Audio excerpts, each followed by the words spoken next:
We love our beautiful gas fire pit, and if you want to see how we did this, you can check out one of our other videos showing how we did this.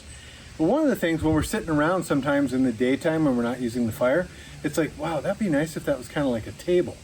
And then we thought, well, we've got a little bit of leftover cedar that we had cut up, so why don't we see if we can make a circular top that fits on the fireplace when we're not using it, but then can also go on a table base when we are using it. So that's what we're going to do today.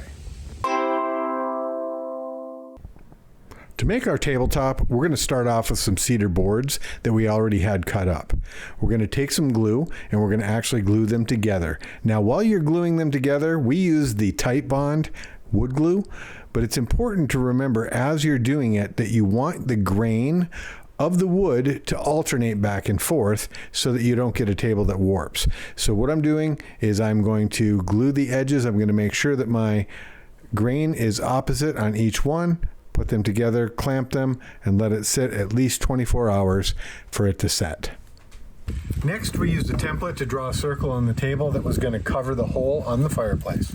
I'm going to use a jigsaw to cut this out, but before I do, I'm going to get kind of close just with my regular saw, just so I don't have as much. I'm going to just kind of trim around the edges so I don't have as much that I have to worry about once I start using the jigsaw.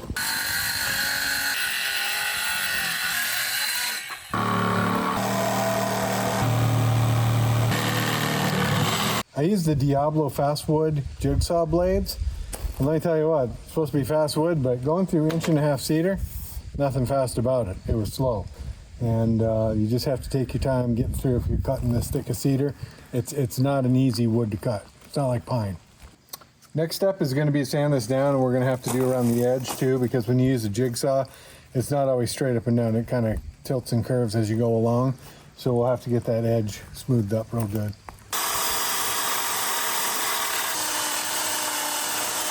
After a couple coats of Sherwin-Williams stain, this cedar top turned out perfect.